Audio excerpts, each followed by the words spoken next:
정치권 관심 뉴스들 진단해보는 나이트 포커스. 오늘은 최수영, 김상일 정치평론가 두 분 모셨습니다. 어서 오십시오. 안녕하세요. 안녕하십니까? 자, 4월 총선일까지 16일 남았습니다. 내부 공천 파동을 일단락지은 여야. 이번에는 부실 공천 공방으로 맞붙었는데요. 여야 목소리 듣고 오시겠습니다. 한 사람은 인권 변호사를 자처하면서 뒤로는 폐륜적 변호를 행한 반인권 변호사였고, 또 한 사람은 전세 사기 대책을 하는 민생 변호사를 자처하면서 뒤로는 갭 투기를 일삼은 반민생 변호사라고 생각됩니다. 극과 속이 이렇게 다른 경우는 조국 사태 이래 위선과 파렴치의 또 다른 정점을 보여주고 있습니다. 한동훈 위원장은 부동산 의혹을 받는 장진영, 박덕흠 후보에 대해 계속 침묵할 셈입니까? 한동훈 위원장은 집권 여당을 투기와 부동산 비리의 성지로 만들 생각입니까? 그렇게 강조하던 시스템 공천은 어디 가고 각종 논란과 의혹에 둘러싸인 후보들만 넘쳐나는지 한동훈 위원장은 답해야 합니다. 네. 자, 후보도 다 등록했는데 지금 부실 공천 여파가 여전히 남아 있습니다. 먼저 민주당에서는 주말에 이영선 후보의 공천을 취소하는 일이 있었는데요. 이건 후보 등록했기 때문에 의석수 손실을 감수하고 결단을 내린 거 아니겠습니까? 그렇죠. 지난번 이 선거구에서 민주당 후보가 53%를 득표했다는 거 보니까 네. 굉장히 강세지은 건 분명해 보입니다. 근데 급하긴 급했던 모양이에요. 왜냐하면 사실 투표용지 인쇄는 됐습니다. 네. 그래서 이제 옆에다가 이제 후보 이제 등록 취소가 된 거죠. 후보 사퇴가 됐기 때문에 이제 표를 행사하지는 않겠는데, 저는 이분이 어떻게 이렇게 두 번이나 지난번에도 출마했던 분이라고 그래요. 네. 그러니까 당내 경선에. 근데 어떻게 제가 보기에 이런 일들이 이렇게 부실하게 검증이 됐는지, 그러니까 이분이 그런 건 아닙니까? 당내 경선 공천 서류는 두 채라고 신고하고 네. 선관위에다가 하는 거는 이제 사실대로 한 거잖아요. 그러니까 선관위에 신고한 게 나중에 거짓말로 밝혀지면 이제 후보 당선 무효가 되니까 아마 그렇게 한 거죠. 근데 당 검증이 이런 식으로 어떤 본인의 선의에만 기대는 것, 이건 시스템에 굉장히 문제가 있는 거죠. 더더군다나 민주당이 이번에 친명 형제 논란으로 굉장히 어수선하면서 이런 데 대한 어떤 검증 작업들이 제대로 이루어지지 않은 것 같다는 지적도 있어요. 그래서 그런 예. 측면에서 민주당이 정말 급하게 정말 이걸 진화는 했지만, 저는 이런 식의 공직선거 추천이 과연 옳은가라는 정말 본원적 질문을 남긴 것 같아서, 이거는 사실 여야 없이 들여다볼 문제이긴 합니다만은, 네. 이렇게 이중적이고 그다음에 공직 후보로서의 전혀 자격이 안 된 이런 분들이 어떻게 이렇게 마지막 룰까지 통과해서 예. 버젓이 후보 등록하는지, 이번 논란으로 다시 한번 들여다봐야 할 네. 필요가 있다고 봅니다. 38억 부동산에 빚이 37억. 네. 이제 국민들 입장에서는 좀 이해가 선뜻 안 가기도 하는데요. 그래서 네. 지금 후보 검증 문제를 좀 얘기해 주셨는데, 네. 이분의 이력을 봤더니 당내에서 전세 사기 TF 단장도 그러니까요. 했더라고요. 그러니까 앞으로는 전세 사기 TF 단장, 그다음에 민변이라는 어떤 민주, 인권 이거를 앞세우고 있는데, 결국 뒤에서는 개인의 탐욕, 권력욕 이거로뿐이 안 보이는 모습을 가지고 있는 거 아니겠습니까? 이런 부분은요, 사전에 검증을 통해서 가려낼 수 있으면 좋겠지만, 불가능하다고 하면 이후에라도 발빠르게 네. 정당들이 그에 대한 적절한 국민 기대에 맞는 대응을 해주는 것이 필요하다, 이런 생각이 들고요. 지금 마침 양 당이 그런 어떤 후보들의 결함을 색출해내는, 상대방의 후보의 결함을 색출해내는 그런 작업에 열을 올리고 있는데, 좀 더 열심히 해주셔가지고 제가 볼 때는 국민을 위해 좀 더 좋은 후보가 뽑힐 수 있도록, 그 전에 그리고 부족한 후보들은 사전에 정당들이 경쟁적으로 공천 취소나 어떤 대응을 할 수 있도록 하는 것이 좋겠다, 이런 생각이 드는데요. 네. 이게 굉장히 나쁜 이유가 뭐냐면, 아까 말씀하신 대로 겉으로는 다른 모습, 그리고 뒤는 또 다른 나쁜 의도를 가지고 있는 거, 이건데, 이게 왜 생기는 거냐면, 우리가 은행에서 DLF나 ELS처럼 이렇게 정보의 비대칭성이라는 게 존재하잖아요. 그걸 가지고 기본적으로 그 전세하는 사람들에게 불완전한 투명성, 불완전한 공개, 이걸 통해 가지고 자기 이익을 취하는 거라고 저는 생각을 합니다. 그 은행권의 불완전 판매하고 비슷한 거죠. 그래서 이런 것들은 제도적으로 보완을 해가지고 불완전 계약, 전세 계약이 예. 일어나지 않는 법적 어떤 장비를 갖췄으면 좋겠다, 이런 생각이 듭니다. 예. 자, 어쨌든 배우자가 해서 몰랐다 이렇게 얘기했었다가 이영선 후보도 이틀 만에 사과를 했는데 어쨌든 이영선 후보는 이제 못 나가게 됐고요. 이렇게 되면 이 지역이 국민의힘 류재화, 새로운 미래 김종민 이렇게 맞대결로 펼쳐지는 거 아니겠습니까? 네, 그렇죠. 표가 어디로 갈까요? 그 제가 뭐 굳이 평가한다면은 새로운 미래의 김종민 후보에게 정말 새로운 네. 미래가 열렸다. 갑자기 생각지도 못한 새로운 네. 미래가 열린 케이스가 됐는데 사실 여기는 제가 말씀드린 대로 민주당 강세 지역이잖아요. 네. 그러니까 이제 이분들의 표심이 이제 갈 곳을 잃었단 말이에요. 근데 이분들이 또 저희 지역구는 후보가 없지만 비례정당은 또 투표를 갈 거 아니겠습니까? 그럼 이제 비례정당 투표를 하러 와서 누구를 과연 찍을 것이냐.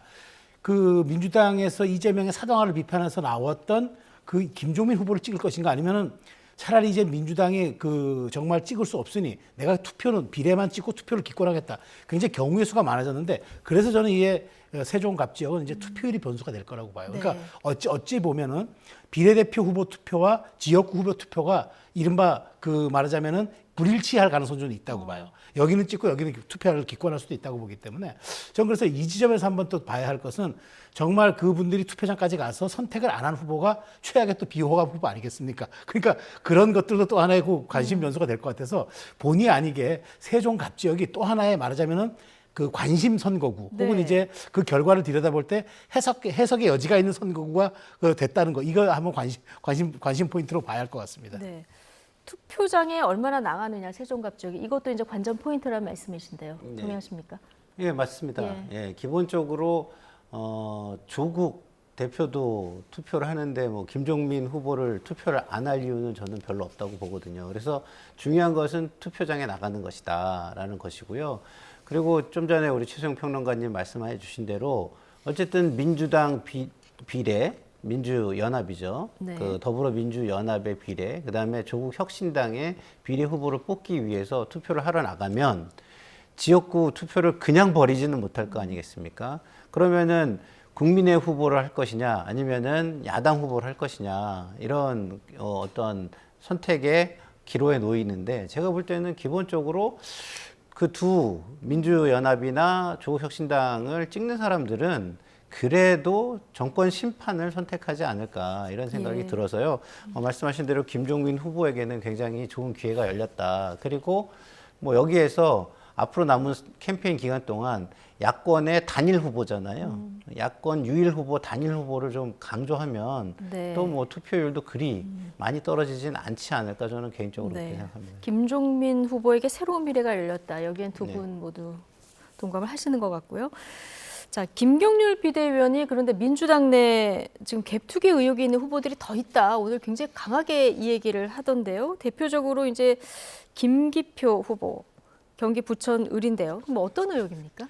그래서 저도 정확한 건 모르겠어요. 네. 그러니까 김경률 그 비대위원이 이제 회계사 출신이다 보니까 뭔가 그 어떤 자료의 흐름이라든가 이런 걸 놓고 이제 투기 의혹이 네. 있다 이렇게 보는 것 같은데 뭐 실질적으로 지금 보면은 이 양당의 주장이에요. 지금 국민의힘에서는 뭐 김기표, 뭐 이강인, 문진석 이렇게 얘기를 하지만 예. 또 민주당에서는 뭐 또 장진영 의원이라든가 이런 분들이 또 박덕흠 후보도 의원 얘기를 하고 이런 있더라고요. 분들 있다고 얘기하기 때문에 네. 이게 뭐 주장과 주장이 맞부딪히는 거라 예. 저희가 사실은 무슨 팩트 체크를 해가지고 이게 여기까지가 투기 의혹이고 여기서부터는 투기 의혹이 아니다라고 이분법적으로 이렇게 나누기 참 뭐합니다만은 그런데도 불구하고 저는 사실은 이런 논란이 불러지면 여야 공이 우리의 공천 시스템에 무슨 문제가 있느냐를 한번 들여다 먼저 보고 네. 보완할 생각들을 해야 되는데 아직도 상대 후보의 탓만 돌리는 이거 네거티브 공세라고 좀 보는데 어찌되었든 그런 겁니다. 지금 이제 후보 등록을 사퇴시킬 수도 이거 뭐 후보 등록 철회할 수는 있겠지만 그렇다고 해서 이제 이게 뭐 새로 공천할 수도 없는 상황이 된다 그래서 저는 상대에게 이것이 무슨 후보를 겨냥한 네거티브 시스템이라기보다는 아마도 그 정당이 도덕성이 더 우리보다 덜하다 혹은 도덕적이고 윤리적인 부분이 매우 떨어진다를 공격하기 위해서 이런 부분을 소환하는 것 같은데 실제 이제 문제가 됐고 투기 의혹이 있다 그러고 재산을 축소했다거나 하는 경우에는 이제 말하자면 당선이 돼도 무효가 될 수 있는 것 아니겠습니까? 예. 위법적이고 탈법적 의혹이 있는 거는 나중에 이제 고소 고발이 이루어지면 걸러지겠죠. 그런데 지금 양당 모두 공식 선거전이 이틀 앞으로 다가왔는데 아직도 상대 흠결만을 꺼내고 상대 흠결만을 그렇게 자극해서 이야기하는 이 모습이 과연 지금 뭐 지금 중도층은 자꾸 줄어들고 양쪽 지지층은 다 수렴되고 있겠습니다만은 이게 과연 온당한 선거 전략인지 저는 조금 의문이 드네요. 예. 그래도 지금 의혹들이 불거진 마당에 아마 뭐 검증이나 뭐 사실관계는 좀 팩트 체크 정도는 아마 더 당내에서 자료 추가로 예, 공개할 가능성이 있겠죠. 그렇겠죠. 예. 근데 여당에서 지금 일부 후보의 악성 성범죄 변호 이력이 있다. 자, 네. 이런 점을 민주당에서 또 제기를 하고 있습니다. 네. 공천 철회를 요구를 하고 있는데 네네. 조수진 변호사가 강북을 해서 그렇죠. 네. 성범죄 변호 네. 과정에서 2차 가해 논란 때문에 그렇죠. 네. 예, 낙마하지 않았습니까? 네. 아마 여기에 대한 맞불일까요? 특히 지금 조수연 국민의힘 대전서갑 후보요. 네. 자, 이분 지난번에 이제 친일 발언으로 좀 논란이 되기도 했었던 맞습니다. 분인데 네. 이번에는 또 지적장애인 여중생 집단 성폭행범 변호 이력 이것 때문에 민주당의 공세가 굉장히 네. 커지는 이런 네. 상황인데요. 그러니까 민주당의 경우 조수진 변호사를 공천을 사실상 철회를 했죠. 자진 사퇴 형식을 빌었지만 그렇기 때문에 본인들의 그러니까 우리 자당의 어떤 그 비교 우위를 강조하기 위해서도 이런 거는 그 상대 후보들의 같은 부분이 있다면 강조를 할 수밖에 없는 겁니다. 그러면은 뭐 국민의힘 쪽에서 공천 철회를 안 하더라도 예. 상대적으로 우리 당이 보다 도덕성에 걸맞는 국민의 눈높이에 걸맞는 그 대응과 행위를 하고 있다는 것을 강조할 수 있을 거 아니겠습니까? 그런 차원에서 이거는 전략적으로 뭐 저는 당연히 한다고 생각하고요. 그리고 조수연 후보 같은 경우는 지적장애인 여중생 집단 성폭행, 네. 그러니까 대전판 그 도가니라고 하는 예. 이 사건을 변호를 했고요. 그 다음에 유영하 변호사나 구자령 변호사도 사실상 구자령 변호사는 이제 프로축구 선수의 집단 성폭행, 그 다음 유영하 변호사도 뭐 집단 군포에서 일어났던 집단 성폭행 사건을 변호를 했어요. 근데 이런 것들이 뭐 변호사니까 당연히 해야 된다라고 얘기할 수도 있지만 그것은 본인이 공직에 대한 생각이나 정치에 대한 생각이 없을 때의 이야기입니다. 본인이 그런 것들을 만약에 공직에 생각이 있었다면 사전에 이런 거를 어떤 고백을 한다든가 과거에 이런 게 있었는데 이런 부분에 대해서는 내가 많이 잘못했다고 생각을 하고 이런 데 위해서 공직에 나가면은 좀 더 이런 일을 더 하겠다라든가 이런 것들을 좀 절차를 밟고 나왔으면 훨씬 예. 좋았을 텐데 그렇지 않고 돈은 돈대로 벌다가 갑자기 이 돈을 지키거나 아니면은 권력을 그걸 바탕으로 권력을 취하기 위해서 정치를 시작한다고 한다면 국민은 안중에 없는 것이죠. 그렇기 때문에 저는 이런 모습들이 결코 국민 눈높이에는 좋은 모습으로 비치지는 않을 것이다. 저는 이렇게 네. 생각합니다. 알겠습니다. 어쨌든 뭐 변론의 내용이나 당시 뭐 루폼 소속이었던지 뭐 개인별 차이는 있겠습니다만 지금 야당에서 자, 이런 부분을 굉장히 공격하는 이런 상황이 됐습니다. 자, 오늘 후보 등록 후 첫 평일이었는데요. 여야 대표 그야말로 총력전에 나섰습니다. 먼저 한동훈 위원장은 여의도 출근길 인사를 시작으로 최대 승부처로 꼽히는 서울 한강 벨트를 하루 종일 훑었는데요. 발언 듣고 오시겠습니다. 서울에서의 출발을 바로 이곳 유니스와 함께합니다. 대한민국의 모든 정치인을 통틀어서 실물과 경제에서 가장 유능한 사람 누굽니까? 유니스입니다.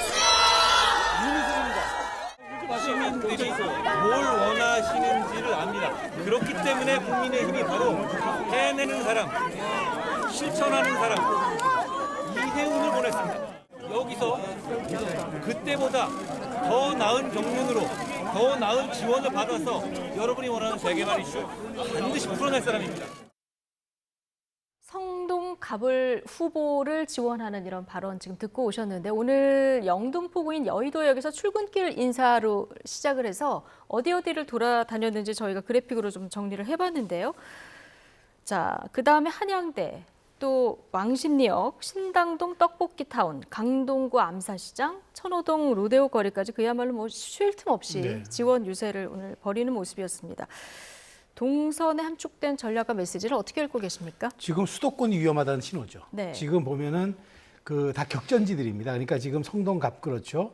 그다음에 이제 그 성동을 그다음 이혜원 후보도 뒤늦게 공천되지 네. 않았습니까? 그러니까 지금 박용찬 후보 같은 경우도 지금 영등포 을이기 때문에 굉장히 여기도 지금 격전지로 좀 부상하고 있는 그런 곳이기 때문에 천호동도 한강벨트 출발점. 그러니까 지금 제가 보기에는 한동훈 위원장이 수도권의 위기론이 좀 심화되고 있어서 아마 여기에 이제 뭐 내일부터는 이제 또 지방으로 내려가기 때문에 그 굉장히 이번 오늘의 동선은 짜임새 있게 한강벨트와 그다음에 전략 지역에 대한 어떤 그런 그 말하자면 그 유권자 표심을 공략하겠다 이런 전략을 명확히 세운 것 같습니다. 그런데 지금 보면은 또 한동훈 비대위원장이 내세운 좀 상징적인 인물들이 있어요. 그러니까 뭐 그다음에 윤희숙 의원 같은 경우는 사실은 그 임종석 전 실장을 겨냥해서 공천했던 인물인데 어쨌든 이게 바뀌는 바람에 지금 전현희 저는 후보와 지금 이렇게 결혼 상황이고 박영찬 후보도 지역구 관리는 탄탄하다고 알려졌는데 실제로 지금 여러 가지 상황 자체가 이제 김민석 의원과 지금 여러 가지 그 접전을 벌이고 있다 이런 게 있으니까 더더군다나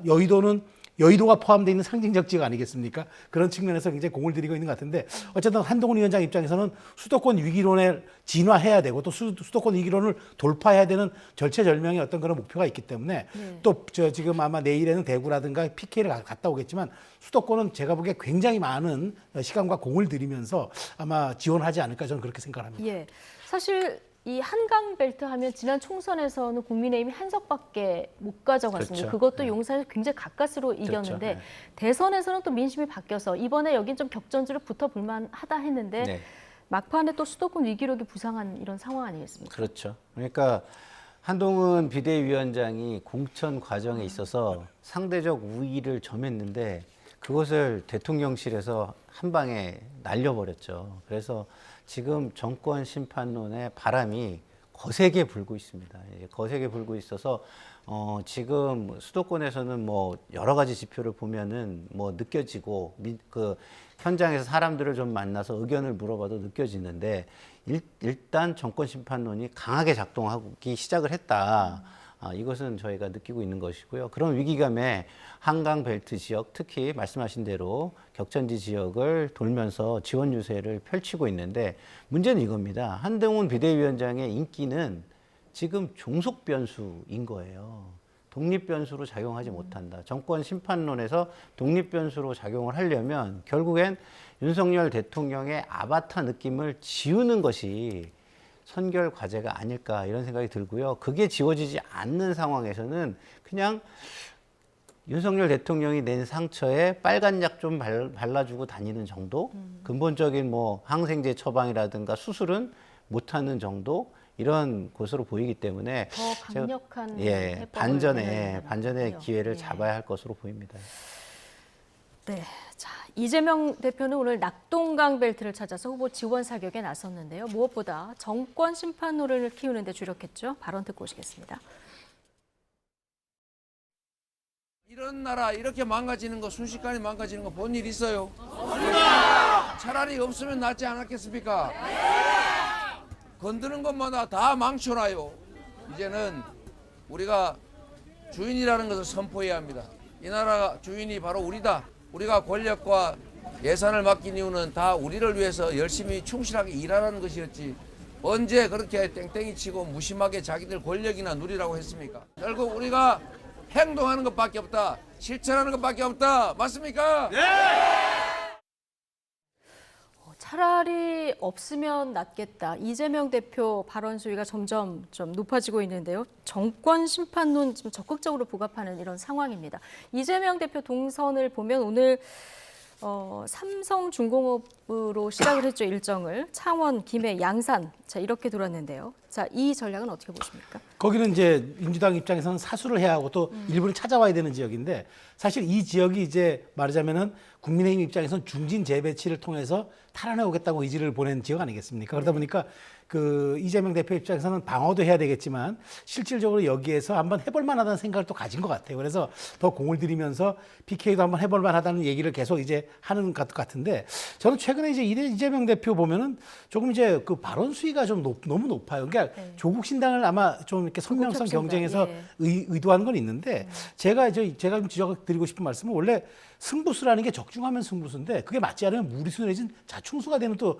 그 양면성이 있는 거거든요. 그래서 이재명 대표가 저렇게 과도하게 발언하는 거 사실 저는 굉장히 좀 위험하다고 보는데 왜냐하면 네. 저렇게 과도하게 하다 보면 어느덧 실수가 나올 수도 있고 지금 그렇지 않아도 그 말의 실수를 가지고 지금 여당이 다시 프레이밍을 하면서 예. 재전만 하고 있지 않습니까?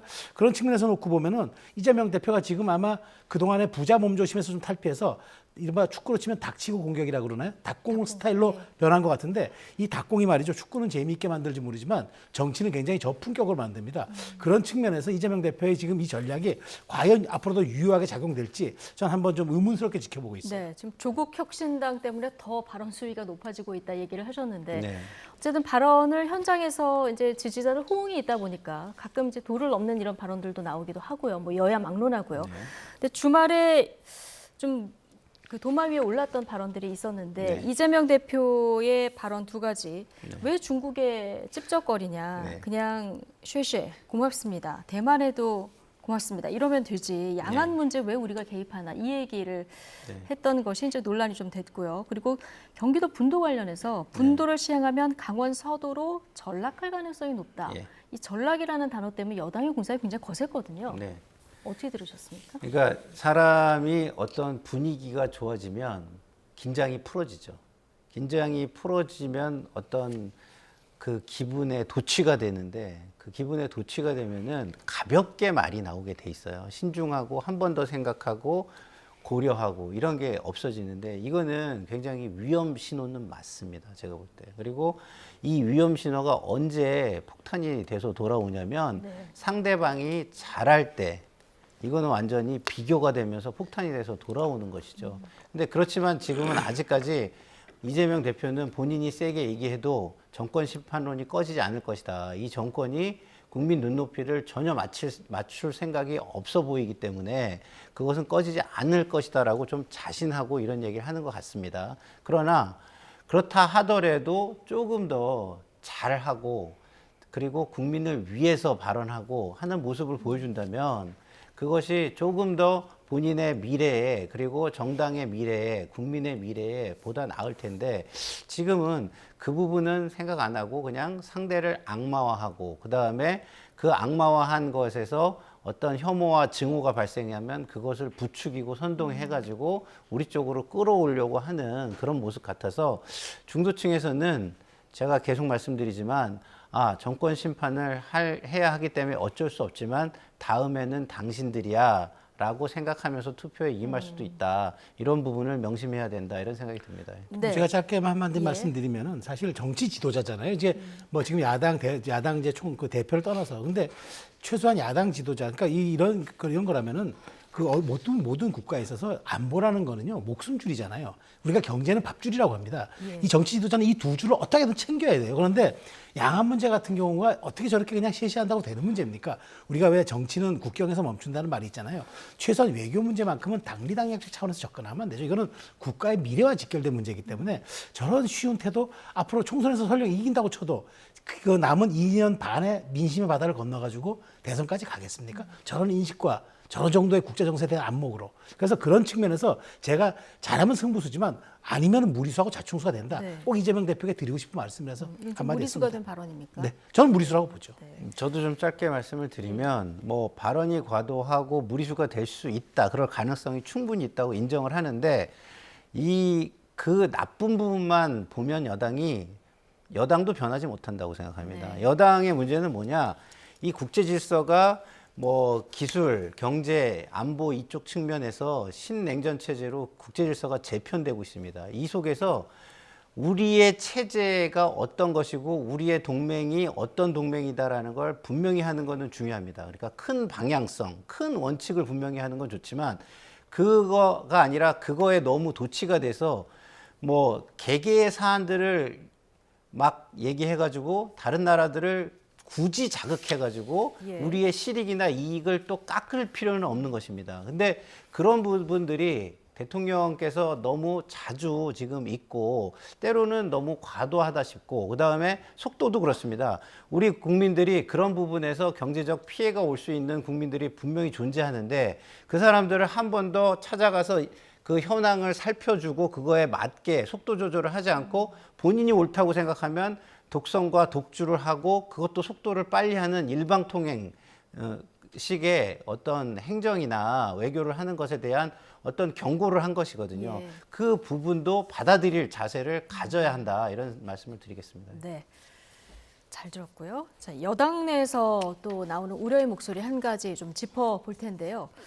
자, 한동훈 원톱 선대위를 보완할 좀 더 다양한 스피커가 필요하지 않겠느냐 이런 목소리가 좀 오늘 나왔습니다. 김경진 전 의원 발언 듣고 오시겠습니다.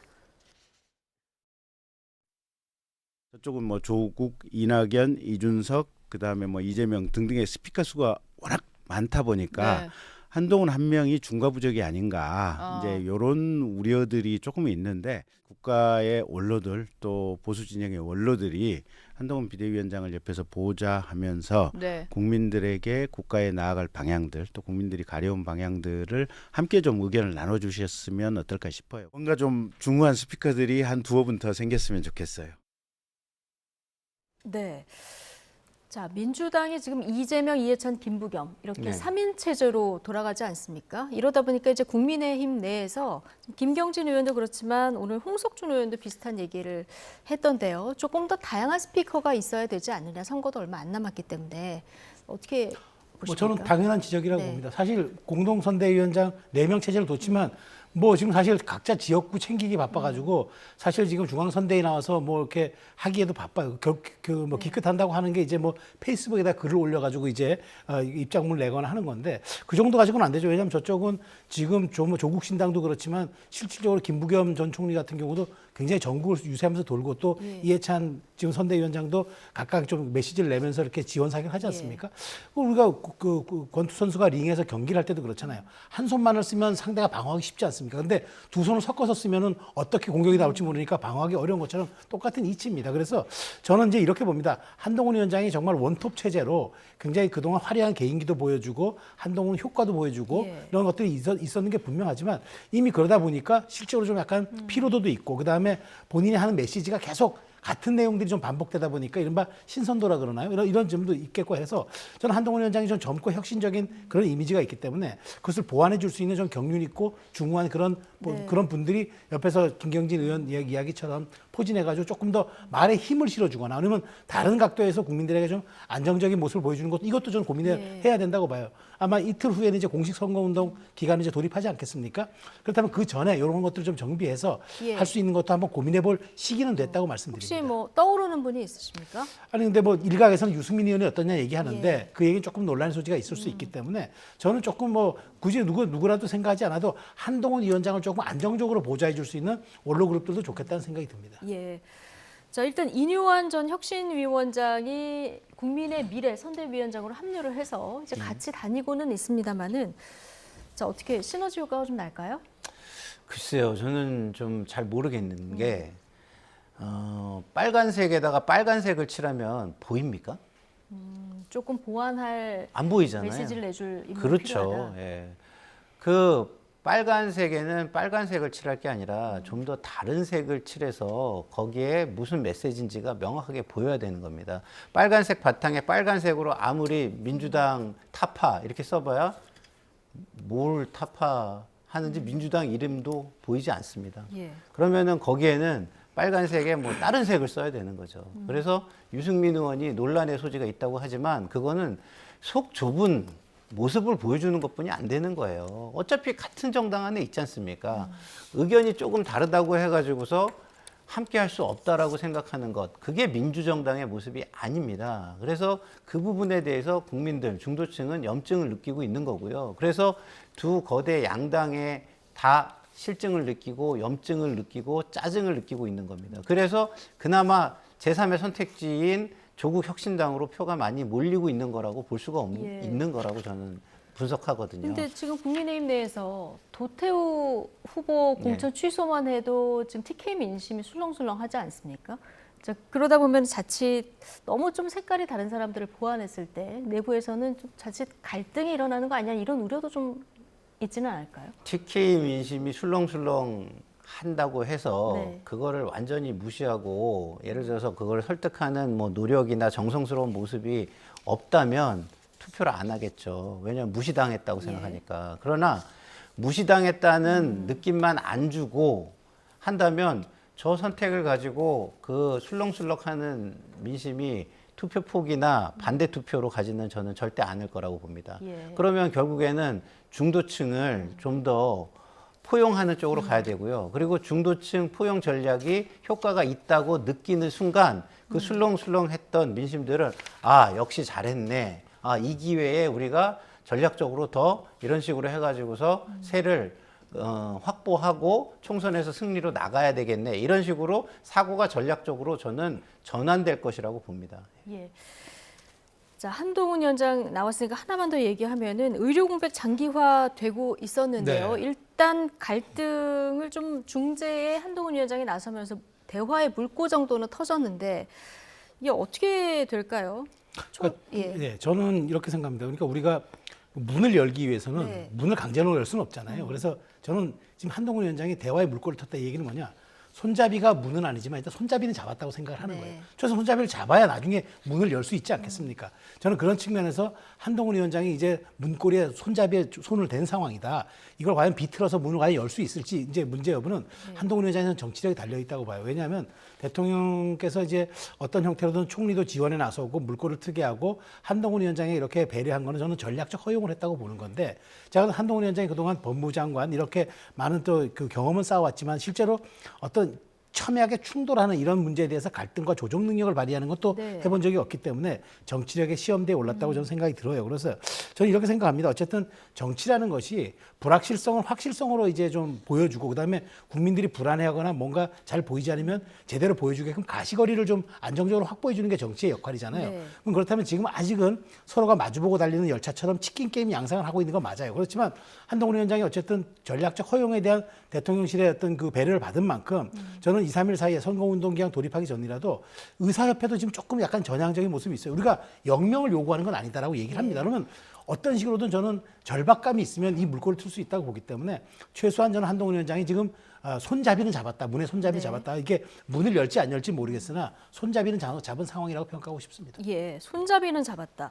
근데 지금 전공의 면허 정지를 잠시 보류하긴 했습니다만은 지금 의대 증원하는 규모 2,000명 규모에 대해서는 양측이 여전히 굉장히 팽팽한 상황이라 이게 지금 문고리는 잡았다고 했으나 열지 이걸 주목해서 봐야 되는데 이걸 한동훈 위원장 중재로 열게 되면은 굉장히 국민의힘에는 유리한 이슈가 될 것 같고요. 반대로 지지부진하다 이러면 또 그냥 이렇게 지나가는 상황이 될 것 같은데 그렇죠. 총선의 막판 상황에 따라서 굉장히 큰 이슈가 될 수도 있을 것 큰 같아요. 이슈가 저는 될 거라고 봅니다.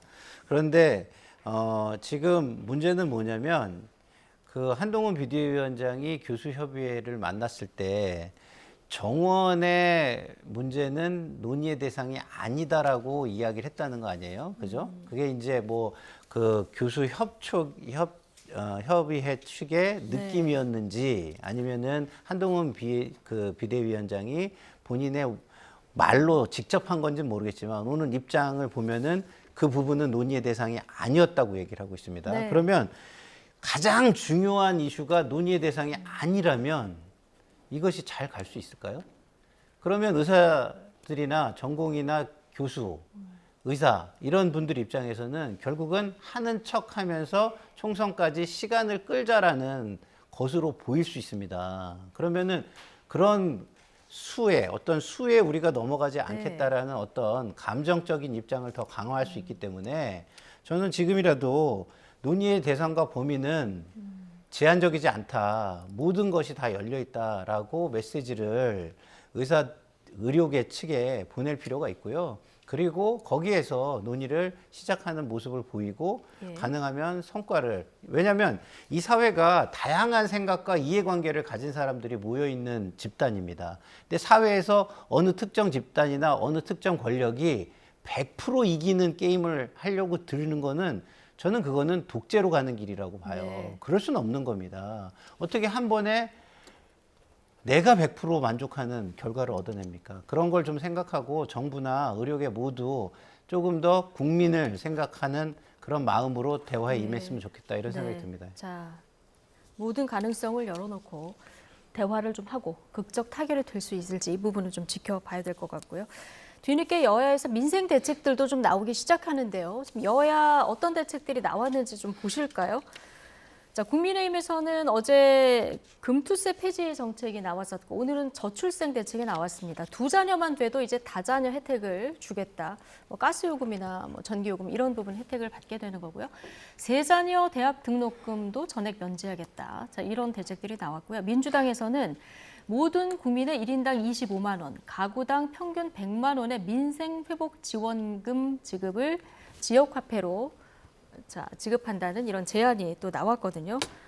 좀 뭐 경쟁적으로 나오고 있는데요. 어떻게 보십니까? 저는 이번 선거가 유독 이슈가 안 보이는 선거였다고 생각을 네. 해요. 원래 선거라는 거는 이제 하다 보면 이제 인물이 있고 구도가 있고 그다음에 이슈가 있는 건데 그동안에 그래도 과거 굵직굵직하게 뭐 무상급식이라든가 뭐 경제민주화라든가 그다음에 뭐 4대강이라든가 그 총선판을 스윙했던 굉장히 그 큰 이슈들이 네. 있었는데 이번에는 그런 게 보이지 않고 뭐 결국 했었어야 뭐 수도권 편입을 어떻게 하느냐 정도가 나왔던 것 같아요. 그런데 지금 뒤늦게 지금 공식 선거운동 기간 앞두고 이제 여당이 그래 우리가 이렇게까지 지금 민심이 좀 아직도 우리가 반응 안 한다면은 우리를 필요해서 찍게 좀 해야 되겠다. 왜냐하면 여당이 갖고 있는 거는 결국 결과로 보여주고 책임 정치로 보여주고 그것이 이제 민생에 말하자면은 어떤 효과를 주는지 그걸 보여주는 거라서 저는 당연히 하는 게 맞다고 봐요. 더더군다나 여당 같은 경우는 감세 정책 같은 것도 할 수가 있지 않습니까? 그런 측면에서 지금 더더군다나 우리 지금 이 한동훈 위원장이 얘기했던 뭐 다둥이 문제라든가 이런 문제들은 사실 우리 저출산 문제가 너무 심각하게 맞물려 있는 문제이기 때문에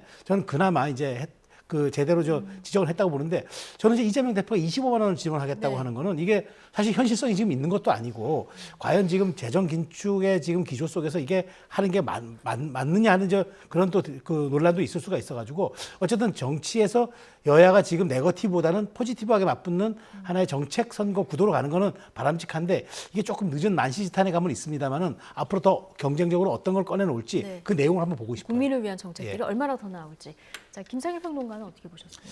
제가 생각할 때 세상에 100% 완벽한 정책은 없습니다. 네. 그 시기에 맞게 그 시기에 더 걸맞는 정책을 쓸 뿐인 것이죠. 그렇다고 한다면 기본적으로 양당이 내놓는 정책은 고민이 있는 정책들입니다. 그러면 이것을 고민을 더해서 보다 합리화시켜가지고 좋은 정책은 베껴서 쓰라 그랬거든요. 보다 합리적인 정책으로 발전시켜가지고 경쟁을 하거나 아니면 정체성과 관련된 정책이라면 정체성을 분명히 보여주는 쪽으로 이야기를 전개하는 게 맞다고 생각하는데 지금은 양당 공이 ABY, anything but yours. 너의 정책 빼고 다 돼. 이런 식으로 남의 정책을 공격만 하는 모습이라는 생각이 들어요. 건설적인 토론이 별로 없어 보입니다. 예를 들어서 이재명 대표의 25만 원 정책. 이거요. 지금 내수가 굉장히 안 좋습니다. 그럼 소비를 진작시키는데 만약에 효과가 있다면 해야 되는 겁니다. 근데 대부분의 현금 지원은요. 소비 진작에 그렇게 100% 효과가 없습니다. 왜냐하면 기존의 소비 패턴이라는 게 있기 때문에 소비성이 아니라 다른 쪽으로 빚을 갚는 데 쓴다거나 아니면 뭐 그 담배나 뭐 이런 다른 어떤 그런 쪽으로 이제 소비하거나 기존에 본인이 쓰던 걸 대체하는 방식으로 하는 경우가 많기 때문에 그런 부분을 해소하는 쪽으로 발전시키면 되는 거거든요. 예를 들면 이런 겁니다. 지역화폐로 주고 기한을 설정한다. 그러면 지역화폐로 주고 기한을 설정하면 이거를 그 기한 내에 안 쓸 수가 없지 않습니까? 그러면 소비가 진작이 되지 않겠습니까? 그럼 소비는 당연히 생산으로 이어지게 되는 것이고 일자리로 이어지는. 여당에서는 물가가 그러면 지금 오르고 있는데 더 지금의 물가를 자꾸 얘기하는데요. 저는 뭐 윤희숙 의원님이나 이런 분들 전문가잖아요. 지금의 물가가 오르는 이유가 뭔지 아실 거 아니에요. 이거는 대부분 원자재나 이런 재료의 사이드에서 지금 올라가는 거지 소비가 막 과열돼 가지고 올라가는 지금 현상이 아니에요. 근데 그거를 모르는 사람들이 앞에서 얘기하면 저런 전문가들이 뒤에서 좀 잡아줘야 되는데 그런 얘기를 당에다 안 하시는지 좀 잘 모르겠습니다. 네. 자, 양당에서 나온 오늘 공약들에 대한 두 분의 평가까지 들어봤고 여론 흐름도 좀 볼 텐데요. 자, 윤석열 대통령의 국정 수행 평가, 사실 황상무, 이종섭 이 논란이 지나간 이후에 어떤 그 변화가 있을지 2주 동안 좀 떨어졌기 때문에 이번 주 여론이 좀 궁금했는데요. 지난주보다 2.1%포인트 더 낮아진 수치입니다. 자, 이게 바닥을 찍은 걸까요? 아니면 더 빠질 여지가 있을까요? 그래서 뭐 지금 악재는 다 반영이 됐다고 봐야 네. 되겠죠. 그러니까 최소한 뭐 논란이 쌓였던 이종섭 대사도 귀국을 한 상태고 황상무 수석도 사퇴를 했기 때문에 아마 윤 대통령 입장에서는 지난주까지의 여론이 가장 흐름상 안 좋았지 않았을까 싶어요. 네. 근데 지난주 중반에 최소한 이 문제를 해결했기 때문에 이제 이번 주말에 나오는 뭐 갤럽 여론조사라든가 이런 쪽은 좀 아마 긍정적 요인이 반영돼 가지고 한다 하더라도 어쨌든 지금 또 올라 반등을 한다 하더라도 뭐 40%까지 가는 게 아마 지금 현재로서는 최고점인 네. 것 같은데 그러면은 어찌됐든 이렇게 긍정과 부정이 이렇게 나뉜다는 건 아직도 정권 심판론의 기제가 작동하고 있다고 봐야 되겠죠. 그런 측면에서는 굉장히 이건 안 좋은 지표임이 분명하고 더더군다나 남은 이제 시간이 별로 없다라는 게 이제 좀 아쉬운 대목인데 저는 정당 지지도는 아직 현재는 큰 의미는 없다고 봐요. 왜냐하면 지난해 이제 강서구청장 재보궐선거에서도 정당 지지도가 거의 엇비슷했는데 실제로 표 차이는 많이 났거든요. 그러니까 더더군다나 지금 정당 지도보다도 오히려 각 지역에서 뛰고 있는 후보 경쟁력과 정당 지지도가 결합이 돼야 되는 측면이 있기 때문에 단순 정당 지지도를 보고 그거를 이제 평가하는 건 좀 말하자면은 조금 좀 과학적이지 못하다는 평가를 하더라도 네. 최소한 지금 대통령의 긍정에 대한 평가가 40%대는 진입을 해줘야 그나마 이제 여당 후보들이 정권 심판론을 그래도 반격하면서 뛸 수 있는 근거가 되는데 이 부분이 좀 남은 예. 과제인데 싶습니다. 알겠습니다. 그 비례대표 정당 그 투표 의향을 묻는 여론조사를 보면 조국혁신당 상승세가 이젠 좀 무서울 지경으로 많이 예. 올랐습니다. 지금 보시면 더불어민주연합 20.1이고요. 국민의 미래가 29.8인데 조국혁신당이 27.7. 뭐 조국혁신당하고 더불어민주연합을 합하면 국민의힘이 굉장히 위협적인 수치가 될 만한 수치까지 그렇죠. 보이는데 더군다나 이재명 대표가 계속 몰빵 외치지 않았습니까? 네, 네. 그리고 우군보다는 아군이 많아야 된다 이 얘기도 했었는데 네. 지금 보면 조국혁신당하고 더불어민주연합 그 격차가 더 벌어지고 있거든요. 네. 그러니까 이 부분은 제가 뭐 지난번에도 네. 제가 뭐 논평을 했습니다만 두 거대 양당에 대한 실망이 제3지대에 그 뭔가 표를 줄 곳을 찾다가 없으니까 그 조국 혁신당으로 가고 있는 모습이다 이런 생각이 들고요.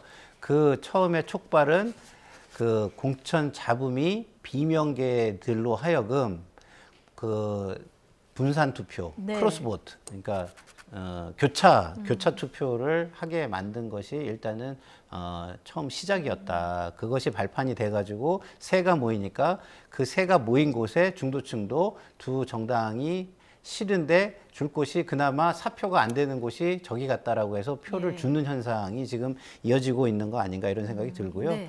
그리고 좀 전에 그 대통령 그 국정수행 평가 이 부분 말씀하셨잖아요. 그거와 관련해서는 한동훈 비대위원장이 진짜 중도층을 낚기 위해서 정말 열심히 낚시터를 갔는데 그동안 도루묵만 잡았다. 저는 이런 생각이 들어요. 예? 그래가지고 민주당이 굉장히 잘못할 때는 그 도루묵도 맛있게 예? 맛있는 생선이다라고 생각했는데 예. 지금 그렇지 않은 상황으로 상황이 반전되고 나니까 그 생선은 아무짝에 지금 쓸모없는 지금 상황이 되고 있다. 완전히 상황 자체가 도루묵이 되고 있다 이런 생각이 듭니다. 네, 이건 앞서 말씀하신 대로 대통령실 여러 가지 리스크 네. 때문이라고 보시는 앞서 말씀을 하셨고 조국혁신당이 9번이잖아요. 네. 근데 지금 뭐 각종 선거 홍보 아이디어들을 지지자들이 지금 쏟아내고 있는데 숫자 9를 이용한 그 아이디어들이 꽤 나오더라고요. 그 캠페인 전략이 좀 영리한 네. 것 같아요. 그러니까 일단 그 지민 비조 지민 이 이야기도 이제 신장식 대변인 하면서 시작을 그렇죠. 한 거고 사실 그래서 그것이 어찌되었던 그 스티커 메시지처럼 착 달라붙게 와닿기 때문에 네. 그게 지금 현실로 보이는 건데 뭐 지금 뭐 나라를 구하자 조국을 구하자 네. 뭐 여러 가지 지금 그런 패러디한 저렇게 문구들이 나오고 있는데 저는 그렇습니다. 어쨌든 조국 혁신당이 지금 지역구 후보를 내지 않았기 때문에 네. 지금 매우 영리하게 캠페인 전략을 구사하고 있는 것 같아요. 근데 다만 저는 이 부분 하나는 이제 좀 그 유권자들이 좀 고민할 지점이 있는 게 왜냐하면 상위 순번 10번은 거의 당선 가능성이 지금 현재 지지율로 보면 높잖아요. 근데 여기 상당수 분들이 배지를 달아도 띄어질 그런 경우가 있고 또 사법 리스크 때문에 이제 그 뒷순위가 이제 그 승계를 해줘야 되는데 네. 과연 지금 이게 중도층이 얼마큼 소구가 될 수 있을까? 그러니까 그러니까 그러니까 이 혁신당에 대한 어떤 열풍은 알겠지만 최소한 이 부분이 우리가 동의를 해줘야 될 부분인가라는 본원적 질문을 한번 선거 기간이 돌입하면 나올 것 같아서 지금 굉장히 좀 패러디하게 지금 뭐 네. 좀 말하자면은 유권자의 감성에 소구하는 저런 전략들은 뭐 좀 말하자면은 아이디어가 참신해 보이지만 실질적으로 조국 혁신당이 지향하는 가치가 무엇이냐는 그 질문에는 아직도 네. 저는 해답할 여지가 남아 있다고 생각이 됩니다. 네. 시간이 없어 30초만 의견 이게 드릴까요? 굉장히 직관적인 네. 뭐 그 프레이즈를 잘 만들고 있어서 기호 각인 효과는 확실한 것 같아요. 그렇죠. 저런 걸 우리가 이제 캐치하다 그러잖아요. 캐치 눈길을 사로잡고 그다음에 피치한다고 하는 게 이게 잘 그 상대방에게 이렇게 세게 투구가 된다 뭐 이런 네. 건데 뭐 그런 측면에서 보면은 상당히 좋은 아이디어들을 내고 있는 것으로 보입니다. 네. 자, 오늘 나이트 포커스 두 분과 이야기는 여기까지 하겠습니다. 최수영, 김상일 정치평론가 두 분이었습니다. 고맙습니다. 감사합니다.